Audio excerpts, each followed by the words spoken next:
ഇന്നിപ്പോ ലോകത്ത് ചൈന പോലെ ഏറ്റവും വേഗതയിൽ വളർന്ന രാജ്യങ്ങളിലൊന്നാണ് ഇന്ത്യ.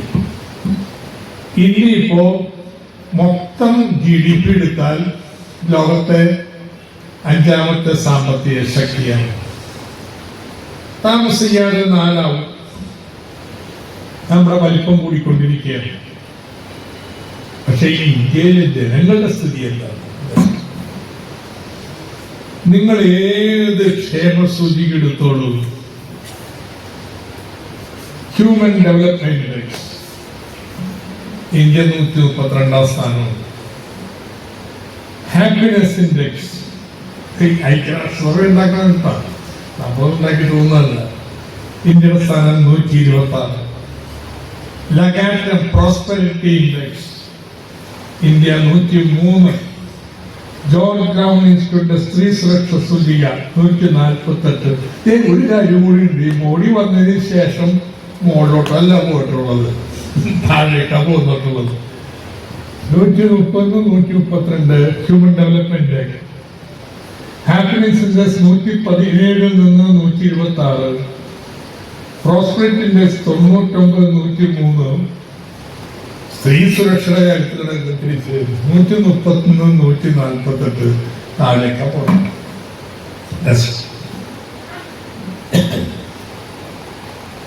ആഗോള ജെൻഡർ സൂചിക 135. പട്ടിക സൂചികയല്ല, പട്ടിണി സൂചിക 107. സേവ് ചിൽഡ്രൻ ശൈശവ സൂചിക 118. മാനവ മൂലധന സൂചിക 130. ലോകത്തെ 5ാമത്തെ ഏറ്റവും വലിയ രാജ്യം എന്നൊക്കെ പറഞ്ഞ രാജ്യത്തില് ക്ഷേമത്തിന്റെ കാര്യം തന്നെങ്കിൽ ഏറ്റവും റോക്ക് ബോട്ടത്തിലാണ്. അടുത്ത തീർന്നത് എത്ര വേണമെങ്കിൽ പറയാം. തോംസൺ ഫൗണ്ടേഷന് സ്ത്രീകൾക്ക് ഏറ്റവും അപകടകരമായ രാജ്യം, എനിക്ക് വിശ്വസിക്കാൻ സ്വന്തം പ്രയാസമുണ്ട്. ഇന്ത്യയാണ് ഏറ്റവും അപകടകരമായ രാജ്യം എന്ന് കരുതുന്നത്. ഇവിടെ അഫ്ഗാനിസ്ഥാനൊക്കെ നമ്മളേക്കാൾ മോശമായിരിക്കണം. ഏതായാലും നമ്മുടെ സ്ഥാനം അവിടെയാണ്. വയനാടിന് മുമ്പ് 4ാം സ്ഥാനം ഇരുന്നു, അവിടെ നിന്നാണ് 1ാം സ്ഥാനത്തേക്ക് കയറിയിട്ടുള്ളത്. Health index 120. Sustainable development 121. ഇതാണ് ഇന്ത്യ. സോ ഇന്ത്യ ഈ ആധുനിക ശാസ്ത്ര സാങ്കേതിക വിദ്യകൾ ഉൾക്കൊള്ളുന്നുണ്ട്. ഉൾക്കൊള്ളാതിരിക്കാൻ പറ്റില്ല. പക്ഷേ ചില തുരുത്തുകളിൽ നിൽക്കുകയാണ്. മെട്രോപൊളിറ്റൻ ചില സിറ്റികളിൽ, കേന്ദ്രങ്ങളിൽ നിങ്ങൾ ഗ്ലോബൽ ഗിഫ്റ്റ് ഫിനാൻഷ്യൽ സെന്റേഴ്സ് ഉണ്ടാക്കാം, SCS ഉണ്ടാക്കാം. അവിടെ നിൽക്കുന്നത് ജനങ്ങളുടെ കാര്യം അപകടം. പക്ഷെ കേരളത്തിന്റെ പാരമ്പര്യമല്ലല്ലോ. മാനവ സൂചികയില് കേരളം 81, ഇന്ത്യ 69 ഇൻഡെക്സ് ശരാശരി. നമുക്കാണ് എല്ലാവർക്കും അറിയാവുന്ന കാര്യം. എന്ന് വെച്ചാല് കേരളത്തിന്റെ വികസന പാരമ്പര്യം ഇതാണ്. ഇന്ത്യയുടെ വികസന പാരമ്പര്യം ഇപ്പൊ കാണിച്ചില്ല. കുസ്നെസ് എന്ന് പറഞ്ഞുകൊണ്ട് സൈമൺ കുസ്നെസ്, അദ്ദേഹം നോബൽ പ്രൈസ് എല്ലാം 50കളിൽ കിട്ടിയ വിദ്വാനാണ്. അദ്ദേഹം പറഞ്ഞു, വികസനം ഉണ്ടാവുമ്പോ, സാമ്പത്തിക വളർച്ച ഉണ്ടാവുമ്പോ അസമത്വം കൂടും. ആ രേഖ കണ്ടില്ലേ മുന്നോട്ട് പോണത്, മുകളിലോട്ട് ചെയ്യുന്നത്? അത് അനിവാര്യമാണ്. സാമ്പത്തിക വളർച്ചയുടെ ആദ്യഘട്ടങ്ങളിൽ അസമത്വം കൂടും. അങ്ങനെ കൂടിക്കൂടി ഒരു ഘട്ടം കഴിയുമ്പോ വളർച്ചയുടെ നേട്ടങ്ങള് കിനിഞ്ഞിറങ്ങാൻ തുടങ്ങും. അപ്പൊ അസമത്വം കുറയും. അതാണ് രേഖ, ബിസിനസ് രേഖ എന്ന് പറയുന്നത്. അനിവാര്യമാണെന്നുള്ളതാണ്. കേരളം ഇങ്ങനെയല്ല. കേരളം വളർച്ചയുടെ സാമ്പത്തിക വളർച്ച ഉണ്ടാകാൻ തുടങ്ങുന്നതിന് മുമ്പ് തന്നെ ഉള്ളത് വീതം വെച്ച് എല്ലാവർക്കും വിദ്യാഭ്യാസ ആരോഗ്യമൊക്കെ കൊടുത്തിട്ടുള്ളതാണ്. കേരളത്തിന്റെ പ്രത്യേകത ഇതാണ്. ആദ്യം സാമ്പത്തിക വളർച്ച, പിന്നെ ക്ഷേമം കിഴിഞ്ഞിറങ്ങി. അങ്ങനെയല്ല, ഏറ്റവും താഴ്ന്ന സാമ്പത്തിക വളർച്ച ഘട്ടത്തിൽ പോലും ഏറ്റവും ഉയർന്ന ക്ഷേമം നൽകാൻ കഴിയുന്നു.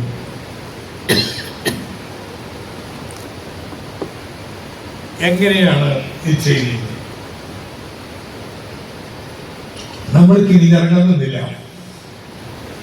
നമ്മൾ ജനങ്ങൾ സംഘടിച്ച് കൂലി കൂട്ടി. കൂലി ഉയരാന്ന് പറഞ്ഞാൽ വരുമാനത്തിന്റെ പുനർവിതരണമാണ്. കൃഷിക്കാർ സംഘടിച്ച് ഭൂപരിഷ്കരണം നടത്തി. ഭൂപരിഷ്കരണത്തെ സമ്പത്തിന്റെ പുനർവിതരണമാണ്. സർക്കാർ നികുതി ചുമത്തി പണം പിരിച്ചു. അതുപയോഗിച്ച് എല്ലാവർക്കും വിദ്യാഭ്യാസവും ആരോഗ്യവും എല്ലാം കൊടുത്തു. അതും പുനർവിതരണമാണ്. നമ്മൾ ജനങ്ങൾ സർക്കാർ നിർബന്ധരാക്കി തീർത്തു. എന്ത്? സാമ്പത്തിക വളർച്ചയുടെ വഴിക്ക് വരും. ഉള്ളത് ന്യായമായിട്ട് എല്ലാവർക്കും കൊടുക്കണം. ഈ പുനർവിതരണ തന്ത്രത്തിന്റെ ഫലമായിട്ടാണ് നമ്മൾ പറഞ്ഞത്. അപ്പൊ ഞാനൊക്കെ MPhil പഠിക്കാൻ പോണ കാലത്ത് സാമ്പത്തിക വളർച്ച ഇല്ലേ 70കളിൽ CDS. അപ്പൊ അവരെല്ലാം കുസസിന്റെ പ്രേതം നമ്മളെ പിടികൂടിയിരിക്കുകയാണ്. ഈ ഇരിക്കണതിന് മുമ്പ് കാല് നീട്ടിയതിന്റെ ഫലമായിട്ട് സാമ്പത്തിക വളർച്ച മുരടിച്ചു പോയിരിക്കുകയാണ് എന്നൊക്കെ പറഞ്ഞുകൊണ്ടിരിക്കുന്ന ഞങ്ങളുടെ അധ്യാപകനോട് ഉണ്ടായിരുന്ന ഒരാള് ഒരു പുസ്തകം എഴുതി, ലിമിറ്റ്സ് ടു കേരള മോഡൽ. ഇവിടെ എത്തി വളർച്ച. അങ്ങനെയൊന്നുമല്ല. ഇത് കഴിഞ്ഞപ്പോ കേരളം വളർച്ചയുണ്ടായി. നല്ല വിദ്യാഭ്യാസം കൊടുത്തപ്പോൾ പുറത്തുപോയി ജോലി ചെയ്യാനുള്ള അവസരം ഉണ്ടായി. അവിടുന്ന് പണം വന്നപ്പോൾ അത് ഉപയോഗിച്ച് സാമ്പത്തികമായ വളർച്ചയുണ്ടായി. ഇന്ത്യയില് ശരാശരി 1.75 ലക്ഷം രൂപയാണ് ഒരാൾക്കെങ്കിൽ കേരളത്തിൽ 2.4 ലക്ഷം രൂപ. സാമ്പത്തിക വളർച്ചയുണ്ട്. യെസ്, കേരളം അടിപിടി മാറിയിരുന്നു. പണ്ട് കപ്പയും മീനുമായിരുന്നു കഴിച്ചിരുന്നത്. ഇന്നിപ്പോ കപ്പയും മീനുമാണോ? നമ്മള് ചിക്കനും ബാക്കിയുള്ളതൊക്കെ പാല് പിഴങ്ങൾ കഴിക്കാൻ ഏറ്റവും ഉയർന്ന ഉപഭോഗ നിലവാരമുള്ളത്. താഴ്ന്ന സമ്പാദ്യം ഉയർന്ന സമ്പാദ്യത്തിലേക്ക്, താഴ്ന്ന നിക്ഷേപം ഉയർന്ന നിക്ഷേപം, ഉത്പാദന മേഖലയിലല്ല. ഉയർന്ന ക്ഷേമം, അതിലും ഉയർന്ന ക്ഷേമം. യെസ്, അങ്ങനെ നമ്മുടെ കേരളം നമ്പർ 1 ആണെന്നൊക്കെ നമ്മൾ പറയും. അപ്പൊ ക്ഷേമമുണ്ട്, വളർച്ചയുണ്ട്. പിന്നെന്തിനാ ഈ നവകേരളം? പിന്നെന്തിനാ നമ്മൾ വേവലാതിപ്പെടുന്നത്? അത്യാവശ്യ ആവശ്യത്തിനുള്ളതൊക്കെ ഇല്ലേ? ഇല്ല. 4 വെല്ലുവിളികളുണ്ട്. സാമൂഹ്യക്ഷേമ മേഖലയിലെ ഗുണനിലവാരം, ചെറുകിട മേഖലയിലെ താഴ്ന്ന ഉത്പാദനക്ഷമത, പശ്ചാത്തല സേവനങ്ങളുടെ മുരടിപ്പ്, രൂക്ഷമായ തൊഴിൽ. ഇതിന് ഉത്തരം കാണാൻ ശ്രമിച്ചതിന്റെ കഥയാണ് ഈ ചാർട്ടിലുള്ളത്. പശ്ചാത്തല പിന്നോക്കാവസ്ഥ, കിഫ്ബി 1 ലക്ഷം കോടി രൂപയുണ്ടാകും നിശ്ചയിക്കുന്ന അവസ്ഥ. അതിലെ വിശദാംശങ്ങളിലേക്ക് പോകണ്ട. ട്രാൻസ്ഫോം കേരള ഇൻഫ്രാസ്ട്രക്ചർ ബാക്ക്വേർഡ്സ് നമ്മൾ ഓവർകം ചെയ്യും. ചെറുകിട സാമൂഹ്യക്ഷേമ മേഖലകളിലെ പിന്നോക്കാവസ്ഥ, അധികാര വികേന്ദ്രവും ജനപങ്കാളിത്തവും ജനകീയ ആസൂത്രണവും കണ്ടെത്തൽ, രൂക്ഷമായ തൊഴിലില്ലായ്മ. അതിനെന്താ തന്ത്രം? ഏറ്റവും പുതിയ ശാസ്ത്ര സാങ്കേതിക അടിസ്ഥാനത്തിൽ വിജ്ഞാന സമൂഹത്തിലേക്ക്. അതിനാണ് വിജ്ഞാന കേരളം.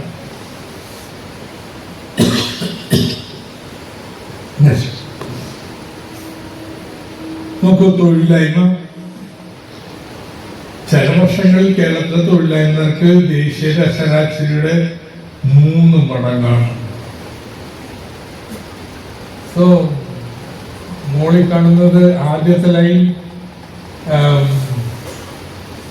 പുരുഷന്മാരുള്ളത്, മറ്റത് ആദ്യത്തേത് മൊത്തം, രണ്ടാമത്തേത്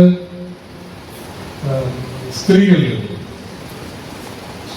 തൊഴിലില്ലായ്മ നിരക്ക് പുരുഷന്മാരെ അപേക്ഷിച്ച് വളരെ ഉയർന്നതാണ്. ചെറുപ്പക്കാരുടെ തൊഴിലില്ലായ്മ വളരെ ഉയർന്നതാണ്. കേരളത്തിലെ 29% ചെറുപ്പക്കാരുടെ തൊഴിലില്ലായ്മ നിരക്ക്. അടുത്ത ഈ തൊഴിലില്ലായ്മയുടെ പങ്കാളിത്തം, താഴ്ന്ന തൊഴിൽ പങ്കാളിത്തം, അന്വേഷിച്ചാലും ജോലി കിട്ടിയില്ലെന്ന് വരുമ്പോൾ ജോലി അന്വേഷിച്ചു നിർത്തും.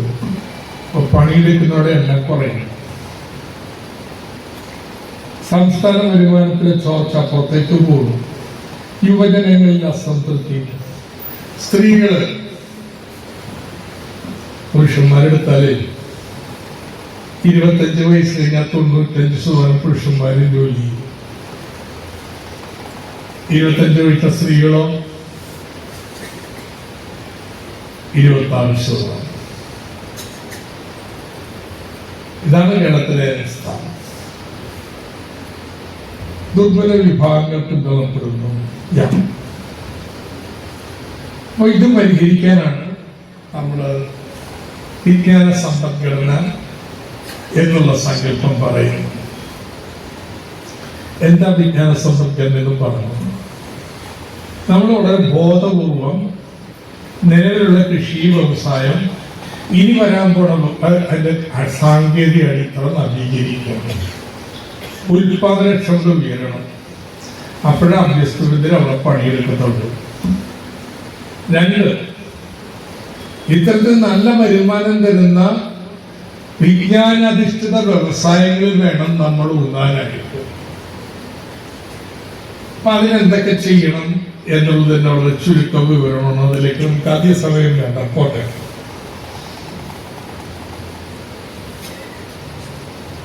അപ്പോൾ ഇങ്ങനെ കേരള സമ്പദ്ഘടന മാറിക്കഴിഞ്ഞാൽ ഇവിടുത്തെ അഭ്യസ്ത വിദ്യർക്ക് ആവശ്യമായ തൊഴിലവസരങ്ങൾ കേരളത്തിൽ സൃഷ്ടിക്കപ്പെടും.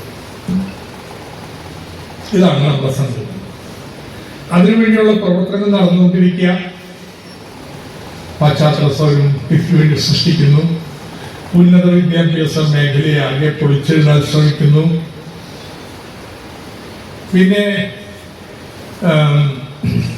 നിക്ഷേപാന്തരീക്ഷം മെച്ചപ്പെടുത്താനുള്ള പണികളൊക്കെ എടുക്കുന്നു. പക്ഷെ ഇതിനൊക്കെ പ്രാവർത്തികമാകാനായിട്ട് ഒരു 10 വർഷം എടുത്തു. ഈ അന്തരാള ഘട്ടത്തിൽ എന്താ ചെയ്യുക?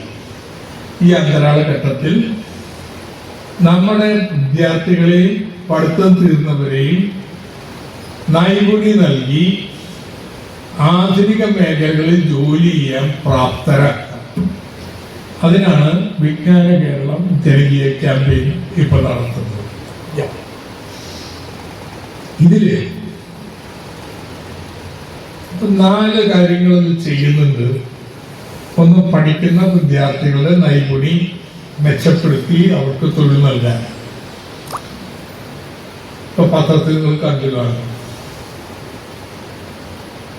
ITI പോളി വിദ്യാർത്ഥികൾ ഒരു 40,000-50,000 പിള്ളേർ പഠിക്കുന്നുണ്ടാവും. പഠിത്തം കഴിഞ്ഞിട്ട് ജോലിയില്ലാത്ത എനിക്ക് തോന്നുന്നത് 50,000 പേര് കൂടി കണ്ടു. 1.5 ലക്ഷം തൊഴിലുണ്ട്. വിവിധ കമ്പനിയോട് നെഗോഷിയേറ്റ് ചെയ്ത് മേടിച്ചിരിക്കുക. എന്നിട്ട് കുട്ടികളോട് പറയണം, നിങ്ങൾക്ക് ഇഷ്ടമുള്ള തൊഴിലെടുത്തോ, നിങ്ങളുടെ മനസ്സിലിണങ്ങിയത്. പക്ഷെ എടുത്തു കഴിഞ്ഞാൽ ആ കമ്പനി പറയണത് ഇന്ന സ്കില്ല് കൂടി വേണമെന്നാണ്. അത് പഠിക്കണം. അത് പഠിപ്പിക്കാനുള്ള ഏർപ്പാട് ഞങ്ങളിത്. ഇതാണ് ഇപ്പൊ ചെയ്തുകൊണ്ടിരിക്കുന്നത്. ഇത് തന്നെ ആർട്സ് ആൻഡ് സയൻസിൽ ചെയ്യാനാണ് ശ്രമിക്കുന്നത്. അവർക്ക് കിട്ടുന്ന തൊഴിലുകൾ പിടിക്കാൻ സ്വന്തം പ്രയാസമാണ്. അത് ശ്രമിച്ചുകൊണ്ടിരിക്കുകയാണ്. ബട്ട് എന്തെങ്കിലും സ്കില്ലല്ലാത്ത ജോലി കണ്ടിട്ട് ആ ജോലിക്ക് ആവശ്യമായ സ്കില്ല്, അങ്ങനെ 2 ലക്ഷം പിള്ളേരെ സ്കില്ലിക്കാൻ പോകുമ്പോ ആരാണ് അവരെ പഠിപ്പിക്കുക? ഇവിടെ പുറക്കാടിനെ അനുസ്മരിച്ചപ്പോ സാക്ഷരതാ പ്രസ്ഥാനത്തെ കുറിച്ച് പറഞ്ഞില്ലേ? ഒരു പുതിയ സാക്ഷരതാ പ്രസ്ഥാനം. സാക്ഷരതയിലെ 1 ലക്ഷം ഇൻസ്ട്രക്ടേഴ്സാണ്. പക്ഷെ നമ്മൾ ഈ പിള്ളേരെയും ഈ സ്ത്രീകളെയൊക്കെ പഠിപ്പിക്കാൻ തീരുമാനിച്ചിട്ടുണ്ടെങ്കിൽ 1 ലക്ഷം പ്രൊഫഷണലുകൾ വേണ്ടി വരും, സന്നദ്ധ പ്രവർത്തകർ. കേരളത്തിലെ ഓരോ കോളേജിലും ഉള്ള പൂർവ്വ വിദ്യാർത്ഥികളെ നമ്മൾ ബന്ധപ്പെടാൻ പോയി. ലോകത്തെമ്പാടുമുള്ളവര് നിങ്ങൾ പഠിച്ച കോളേജിൽ നിങ്ങൾ ഇരുന്ന ക്ലാസ് മുറിയിൽ ഇപ്പൊ പഠിക്കുന്ന കുട്ടിക്ക് ഒരു ജോലിക്ക് ഇന്ന ജോലിക്ക് വേണ്ടി പഠിക്കുകയാണ്, തനിക്ക് ആ ജോലി പോലത്തെ ജോലിയല്ലേ, നിങ്ങളൊന്ന് സഹായിച്ചു കൊടുത്തൂടെ? ഓൺലൈനായിട്ട് മതി. നമ്മൾ പുതിയ സാക്ഷാത് പ്രസ്ഥാനം ആരംഭിക്കും. പഠിത്തം കഴിഞ്ഞവരോ? ഞാൻ പറഞ്ഞു, പത്രത്തിൽ പറഞ്ഞിരിക്കുന്നത് പഠിത്തം തീർത്ത പോളിടെക്നിക് ITI വിദ്യാർത്ഥികൾക്ക് പഠിച്ച കോളേജിൽ ചെല്ലൂ, എന്നിട്ട് നിങ്ങൾക്ക് ഇഷ്ടമുള്ള ജോലി കണ്ടെത്തിക്കോളൂ, എന്നിട്ട് ആ കോളേജിൽ തന്നെ ആ പോളിടെക്നിക്കലോ ITIയിലോ പഠിക്കാനുള്ള സൗകര്യം സർക്കാർ ഉണ്ടാക്കി തരും. ഇപ്പൊ പഠിത്തം കഴിഞ്ഞുള്ള സ്കില്ല്. മൂന്നാമത്തതാണ് ഞാൻ ഏറ്റവും പ്രധാനപ്പെട്ടതായിട്ട് കരുതുന്നത്, സ്ത്രീകളുടെ നൈപുണി പരിശീലനവും അവർക്ക് തൊഴിൽ നൽകുന്നത്. സ്ത്രീകളുടെ അവസ്ഥ എന്താ? ഞാൻ പറഞ്ഞില്ലേ, പുരുഷന്മാരാണെങ്കിൽ 25 വയസ്സ് കഴിഞ്ഞിട്ടുണ്ടെങ്കിൽ 95% പേര് ജോലി ചെയ്യുന്നുണ്ട്. സ്ത്രീകളാണെങ്കിലോ 25 കഴിഞ്ഞിട്ടേ കൂടത്തുള്ളൂ കേട്ടോ, 20-ന് 27-ലേക്ക്. അതുവരെ കുട്ടിയും കല്യാണം പ്രാരാബ്ദോട്ടിരിക്കുക. 20 കഴിഞ്ഞാൽ കൂടുമെന്ന്. പക്ഷേ ശരാശരി എടുത്തു കഴിഞ്ഞാൽ 26.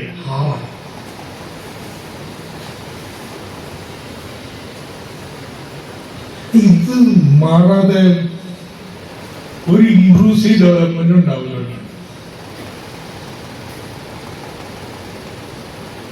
ഇത്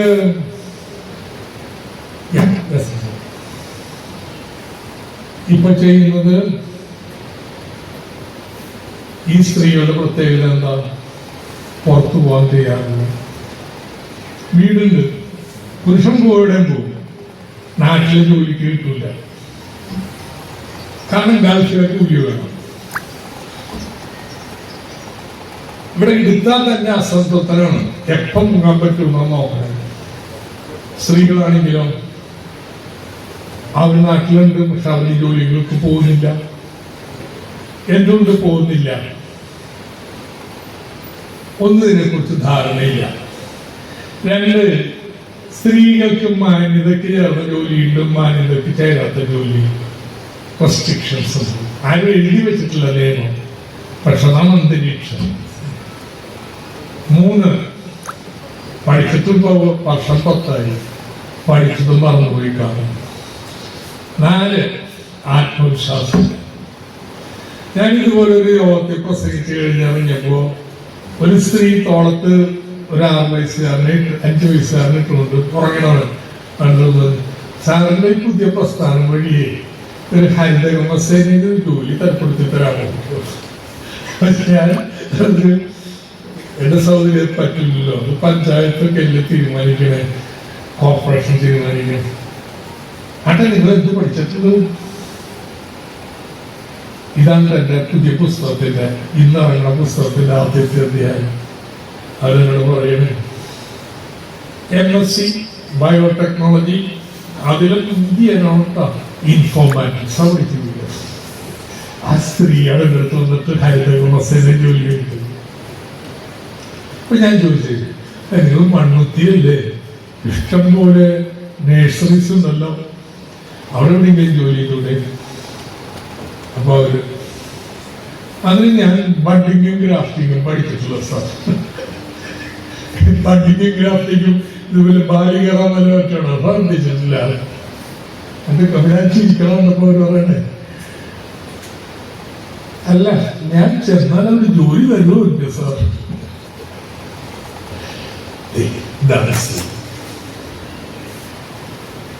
സോ ഇപ്പൊ നടക്കുന്ന ക്യാമ്പയിൻ എന്താണെന്നറിയോ?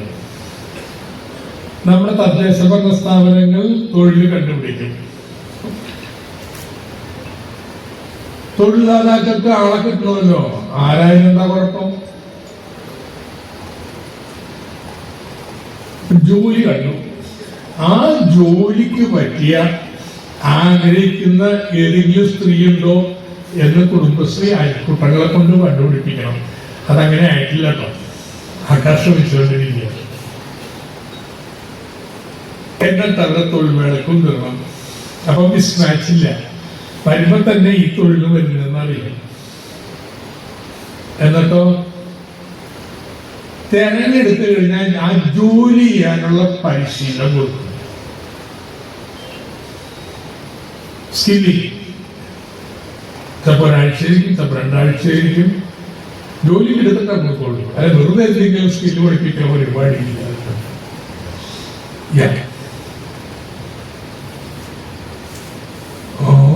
നീ പഠിക്കാൻ പറഞ്ഞു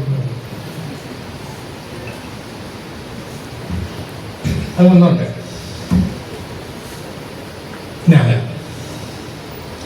ഞാൻ ഈ പറഞ്ഞതിന്റെ ഈ സാമ്പത്തിക പ്രത്യാഘാതത്തെ കുറിച്ച് നിങ്ങൾക്ക് ഒരു മനസ്സിലൊരു വലിപ്പം തോന്നുന്നുണ്ടോ?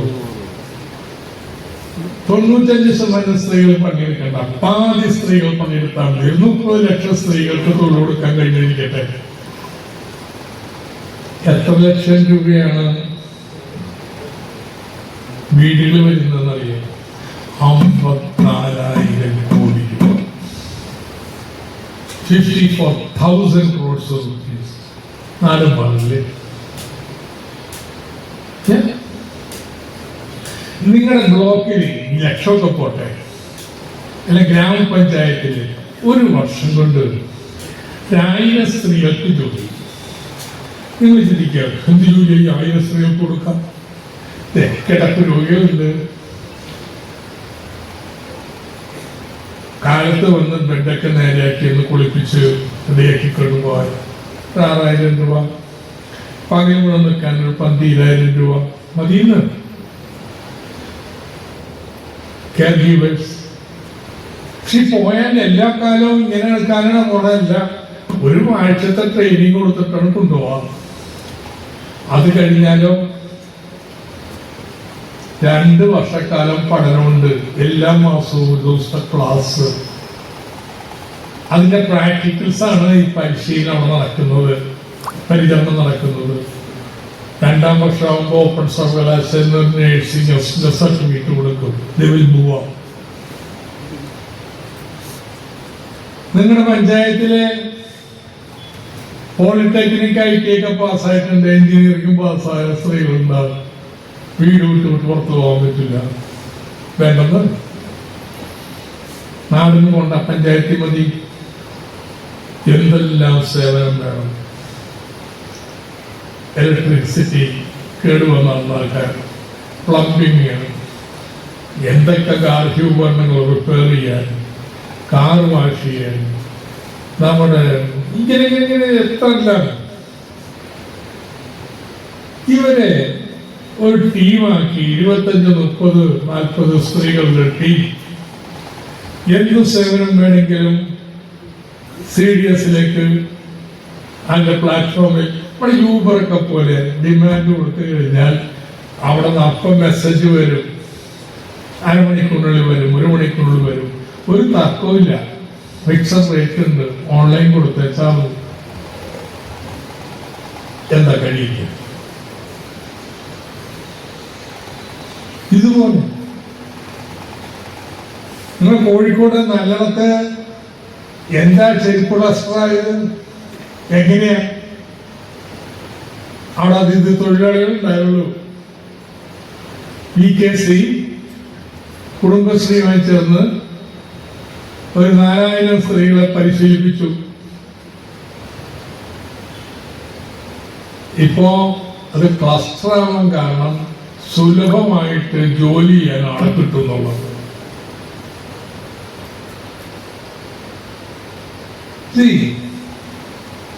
1000 പേർക്ക് ഇങ്ങനെ കൊടുത്തുന്നിരിക്കട്ടെ. എത്ര രൂപ ശമ്പളം ചെല്ല? 18 കോടി രൂപ ഒരു വർഷം. 15,000 രൂപ വെച്ചാൽ 18 കോടി രൂപ.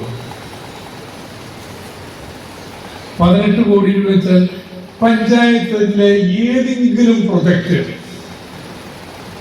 പഞ്ചായത്തിലുള്ള എല്ലാ പ്രൊജക്റ്റിനും കൂട്ടിയാൽ നാട്ടിൽ 18 കോടി രൂപ വരുമാനം ഉണ്ടാക്കി കൊടുക്കുന്നതാണ്.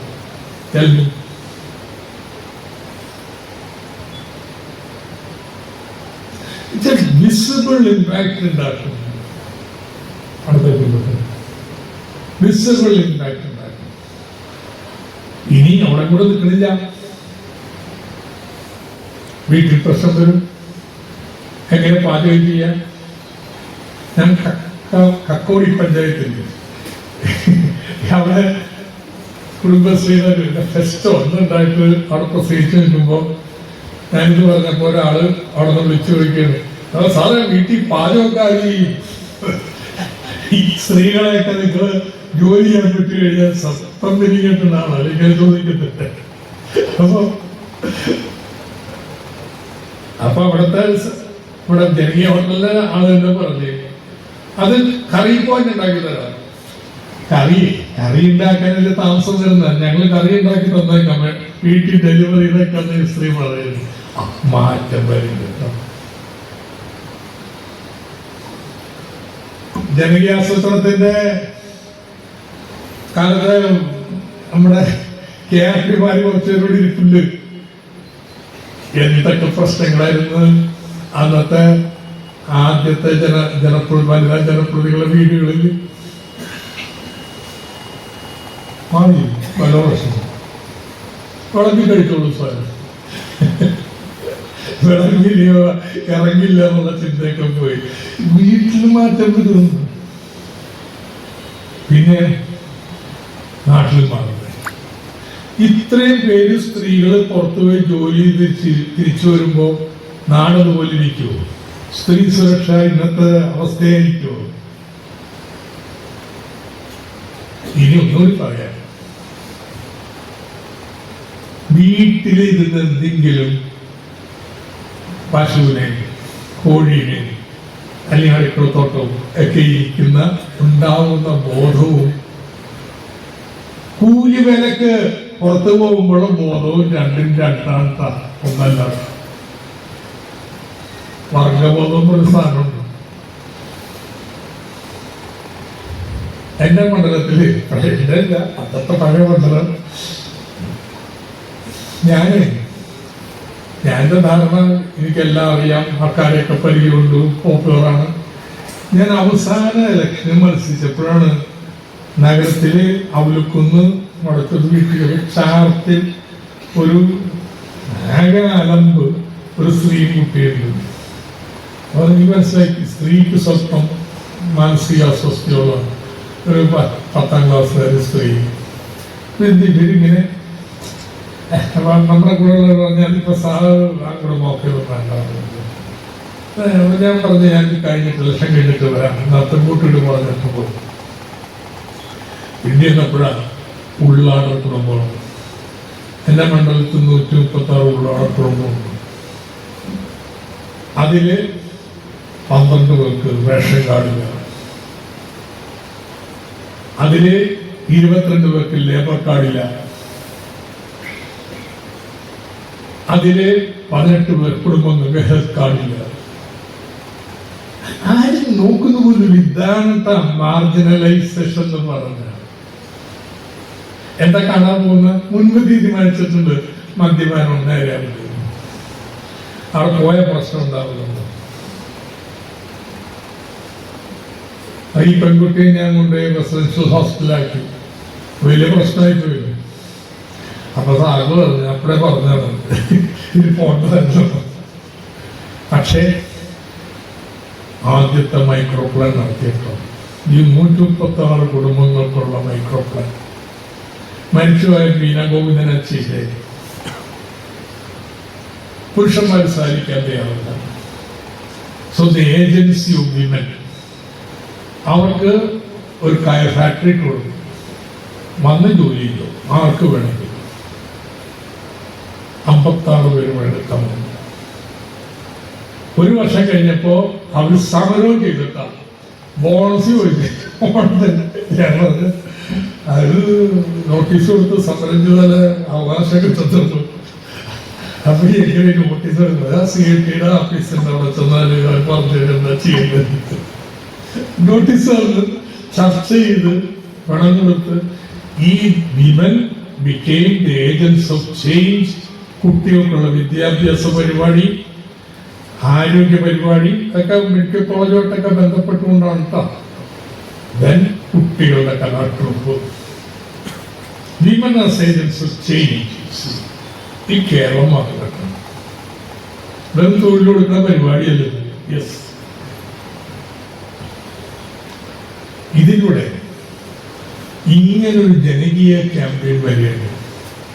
നമ്മുടെ തദ്ദേശ ഭരണ സ്ഥാപനങ്ങൾ അധികാരം കേന്ദ്രീകരിക്കാൻ ഒരുപാട് പ്രശ്നങ്ങളുണ്ട്.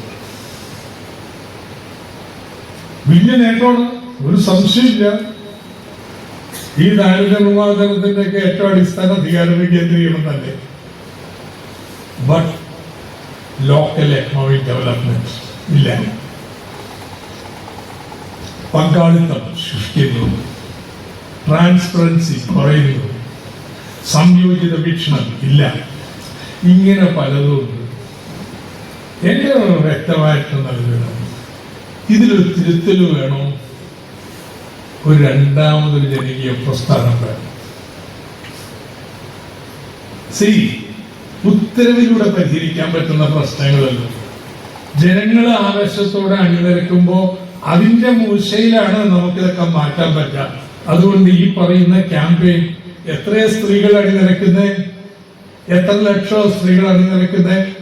കുടുംബശ്രീ ഈ വിഭവസമ്പാദ്യ വായ്പ പരിപാടിയിൽ നിന്ന് മാറിയിട്ട് തൊഴില്, അതിനുള്ള സ്കില്ലിംഗ്, അതിനുള്ള സാമൂഹ്യ പിന്തുണ ഒക്കെ നൽകുന്ന ഒരു വലിയ ജനകീയ പ്രസ്ഥാനമായിട്ട് ഉയരുകയാണ്.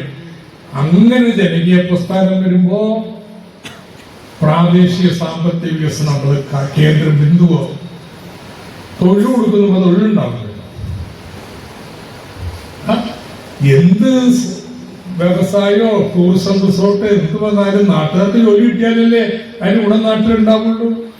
ലോക്കൽ എക്കണോമിക് ഡെവലപ്മെന്റ് ഇന്റഗ്രേറ്റഡ്, ഇവിടെ ഇന്റഗ്രേറ്റഡ് സകല ഏജൻസികളും ഇതിന്റെ പേരിൽ ഒന്നിക്കേണ്ടി വരും. സ്ത്രീ പദവിയിൽ കേരളം ഇപ്പോഴും പിന്നിൽ. സ്ത്രീ പദവി ഉയർത്താൻ സഹായിക്കും. പാർശ്വവൽക്കരിക്കപ്പെട്ടവരുടെ പ്രശ്നങ്ങൾ, SC ST തുടങ്ങിയവരുടെ അവർക്കും ജോലിയുണ്ട്. ജനപങ്കാളിത്തത്തിനിടയിൽ അയൽക്കൂട്ട സജീവത, സുതാര്യത പറയുന്നു, സുതാര്യത ഉറപ്പാക്കും. എന്നുവെച്ചാല് ഔട്ട്കം ദൗർബല്യങ്ങൾ മാത്രമല്ല, പ്രോസസ് ദൗർബല്യങ്ങളെ മറികടക്കാൻ പറ്റുന്ന രീതിയിലുള്ള ഒരു ജനകീയ പ്രസ്ഥാനമാണ് ഈ തൊഴിലുറപ്പിക്കുന്ന പരിപാടി എന്നാണ് ചുരുക്കത്തിൽ ഞാൻ പറഞ്ഞത്.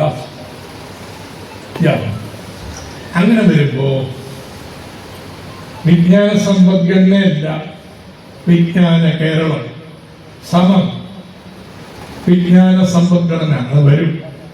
പ്ലസ് സ്ത്രീ തുല്യത, പ്ലസ് സാമൂഹ്യനീതി, SC ST. എന്ത് അപ്വേർഡ് സോഷ്യൽ മൊബിലിറ്റി? സർക്കാർ സംവരണത്തിൽ നിന്ന് വല്ല പ്രസക്തി ഉണ്ടോ? പുതിയ സർക്കാർ ജോലികൾ ഉണ്ടാവുന്നില്ലല്ലോ. നില റിട്ടയർ ചെയ്യുമ്പോൾ വരുന്നതല്ലാതെ ഭൂപരിഷ്കരണം നിന്ന് പ്രായോഗിക മുദ്രാവാക്യമാണോ? സോഷ്യൽ മൊബിലിറ്റി ഡിപ്പെൻസ് അപ്പോൺ എന്തില്? സ്വകാര്യ മേഖലയിൽ തൊഴിൽ കിട്ടുന്നത്, മതനിരപേക്ഷത, പരിസ്ഥിതി സൗഹൃദം, ജനായത്തപരം, പാർട്ടിസിപ്പേഷൻ ബിക്കോസ് മീനിങ്. ഇതാണ് വിജ്ഞാന കേരളം എന്ന് പറയുന്നത്. ഇതാണ് നാളത്തെ കേരളം. അതുകൊണ്ട് ഇന്ത്യയിലെ വിജ്ഞാന സമ്പദ്ഘടനയോ തുരുത്തോ അല്ല, നാട്ടിലെ ജനങ്ങളെ മുഴുവൻ ഉൾക്കൊള്ളുന്ന വലിയൊരു സാമൂഹ്യ മുന്നേറ്റമായിട്ട് നമുക്കിനെ മാറ്റാൻ കഴിയും. നന്ദി, നമസ്കാരം.